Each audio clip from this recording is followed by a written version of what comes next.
End of Module 6 review, Grade 4, Problem 3. Problem 3 says to use the symbols or greater than, equal to, or less than to compare the following. The important part is that we justify the answers as we go. So we want to make sure we show some reasoning. So it says to justify. Let's be sure to do that. One way you can do it for A is to think about it like it's money. So you have 0.03 on the left compared to 0.33 on the right. Well, this one is 33 cents and this one is 3 cents or 3 pennies. So the 33 cents is larger, so that's what we would put in the inequality sign. For B, again, you can look at it like money, 0.40 compared to 0.40. This one, the 0.4, is like having 4 dimes, which would be 40 cents. This one is like having 40 pennies, which is the same as 40 cents. So these two are equal.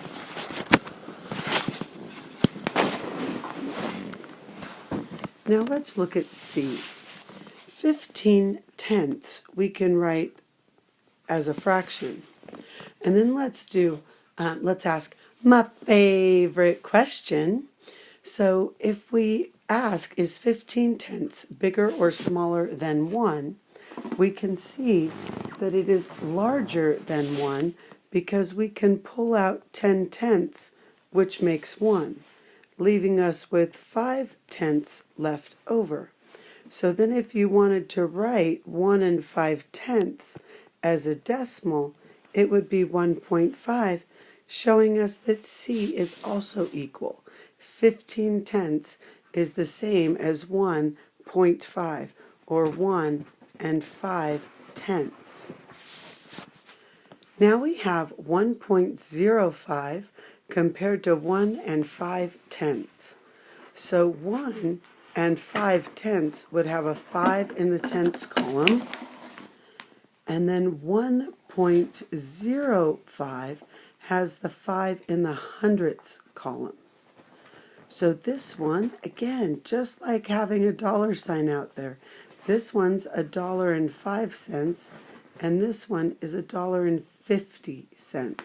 So $1.50 is larger.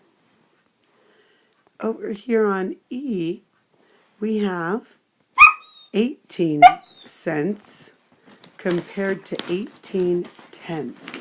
So let's ask my favorite question. Is 18 tenths bigger or smaller than 1?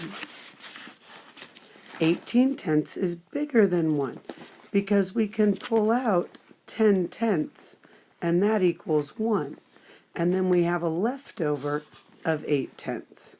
So this is 1 8 tenths, or 1 with an 8 in the tenths column.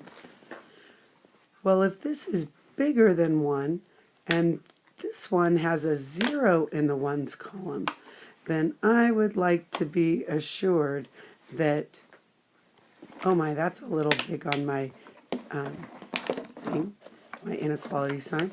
So it should definitely be open to the 18 tenths because it's bigger than 1. All right, let's look at F. Looking at F, we have dollars, so $3.05 or $3.05. And then on this side, we have 3 5/100.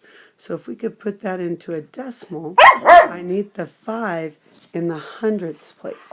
So that means I put a 0 in the tenths place and then a 5 in the hundredths place, showing us that these two are equal. Now let's go ahead and look at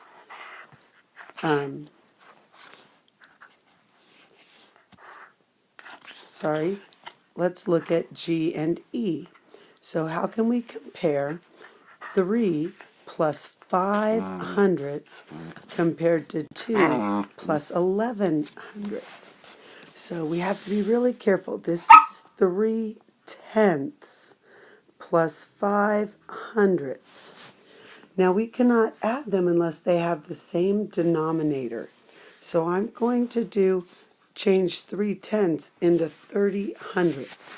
You know, because that's what we would do if we had that area model with the tenths, and then I told you that you had to cut it into hundredths. It would be the same idea to make 3 tenths into 30 hundredths. Okay? And now my picture's quite bad. So on the left here, we're going to have 35 hundredths in the hundredths column. You could also write it as a fraction, 35 hundredths. On the right, we have 2 tenths plus 11 hundredths. Again, we just add zeros to make it 20 hundredths. Another way to think of it is if you had 2 tenths times 10 over 10, that would give you 20 100ths. We're doing the same thing. 20 100ths plus 11 hundredths is going to be 31 hundredths. So we have 35 hundredths and 31 hundredths. Well, 35 hundredths will be bigger. For H, we have 5 hundredths plus 8 tenths. Now, don't let it confuse you that it is put the tenths second and the hundredths first. We're still going to make this 80 hundredths to give us a total of 85 hundredths. And then on the right, we have 5 tenths plus 15 hundredths. Again, we need to turn the 5 tenths into hundredths, so it would be 50 hundredths. 50 plus 15 would be 65. So we had 65 hundredths. Now I compare these two. 85 hundredths is bigger, but do make sure that you put it in this circle so that you get full credit. That was number 3.